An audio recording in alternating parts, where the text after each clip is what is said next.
Bonjour à tous et bienvenue sur ma chaîne YouTube. Je vais vous faire une vidéo pour vous aider dans le choix des collections de figurines Dragon Ball, car il y en a tellement, c'est très vaste que c'est pas toujours évident de trouver la même échelle, la couleur, la marque.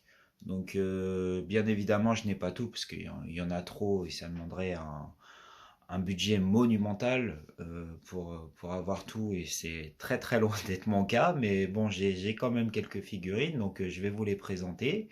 Je vais vous donner des petites astuces et puis libre à vous de compléter aussi mes astuces en commentaire ou à poser vos questions par la suite. Donc je vous dis à tout de suite et puis je vous donne plus de détails. Concernant les figurines Dragon Ball, vous avez vraiment beaucoup de choix. D'accord, mais moi je me suis vraiment focalisé sur plusieurs collections Bandai. Par rapport à ça, effectivement, donc vous avez la collection du bas où vous verrez, ben, effectivement, j'ai essayé de respecter la même échelle. Donc pour respecter la même échelle, ben, déjà vous devez tenir compte des collections parce qu'ils n'ont pas toutes les mêmes tailles. Vous avez aussi les couleurs. Donc vous voyez, on essaye de respecter les mêmes couleurs. Donc je vais vous parler de tout ça. La collection du bas, bah, c'est une collection qui est assez récente, qui s'appelle Masterlease, qui est vraiment très bien pour tout ce qui est méchant. Moi j'ai vraiment un coup de cœur pour les méchants. Vous voyez, ils sont vraiment impressionnants au niveau de Dragon Ball. Donc rassurez-vous, ils font aussi des gentils, Masterlease, hein, mais c'est vrai que moi j'ai un coup de cœur pour cette collection sur les méchants de Dragon Ball. Donc après vous avez ici une petite intrus, mais qui est très jolie, c'est C18. Donc C18 c'est la collection Glitter and Glamour, donc vous voyez c'est à peu près la même échelle que les autres. Sauf que Glitter and Glamour, ils sont spécialisés vraiment dans le côté féminin, avec Bulma, Lunch et C18. Donc C18 elle n'existe pas en Masterlist, sinon je l'aurais bien pris en Masterlist, mais elle n'existe pas. Donc je l'ai pris en Glitter and Glamour et je trouve que cette collection est pas mal non plus. Au-dessus vous verrez, donc ça c'est la collection Super Master Star Piece. Alors faut retenir le nom, hein, c'est pas évident, mais voilà, c'est vraiment la plus belle pour moi des collections, mais c'est que mon point de vue bien évidemment.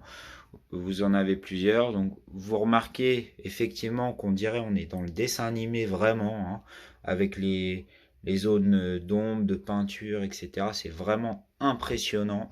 Donc ça c'est la couleur qu'on appelle manga dimension, et donc les plus grandes qui font plus de 30 cm.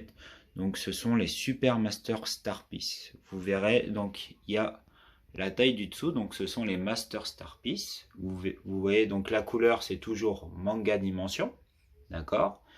Mais effectivement, donc c'est juste que vous avez les petites, c'est Master Star Piece, et les grandes, donc c'est les Super Master Star Piece. Et la couleur, je répète, donc c'est manga dimension. Vous avez d'autres couleurs, vous avez en noir et blanc, vous avez en couleur standard, hein, The Brush, etc. Donc vous avez pas mal de choix de couleurs. Il y a même des éditions collector, Nouvelle en chinois, Chocolate, etc. Donc faites attention à ça pour respecter vos couleurs. Et faites attention aussi à la collection pour respecter la taille. Vous avez donc cette couleur manga dimension. Nous on l'appelle aussi, une petite dédicace à mon pote Karim, hein, on l'appelait aussi la couleur bois parce que ça fait vraiment très solide, hein, très bois, très costaud.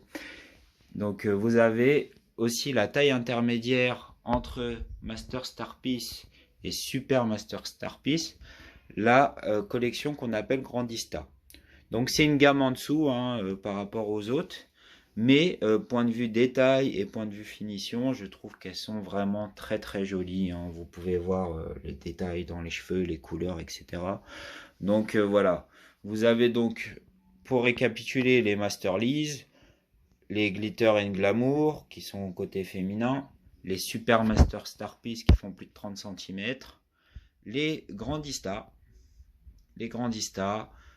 et effectivement les Master Star Piece avec un intrus ici, le petit Naruto. Donc c'est Naruto, pourquoi je l'ai mis là, bah déjà vous voyez c'est la même collection en dimension, et il faut savoir que l'auteur de Naruto, ben il n'a pas choisi cette couleur par hasard. La couleur orange, c'est justement, c'était un grand fan de Dragon Ball, et pour rendre hommage à Dragon Ball et à Sangoku, il a mis Naruto en orange. Voilà pour la petite info du jour, pour ceux qui ne le savaient pas forcément. Sinon vous pouvez compléter hein, vous-même dans vos commentaires.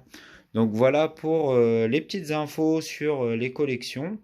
N'hésitez pas à lâcher des commentaires pour compléter, hein, parce que vous êtes toujours les bienvenus pour compléter mes vidéos et aussi pour poser éventuellement des questions. Vous pouvez vous abonner également à ma chaîne YouTube. J'essaierai de poster des vidéos au fil de l'eau pour vous donner le plus d'infos possible. À très bientôt!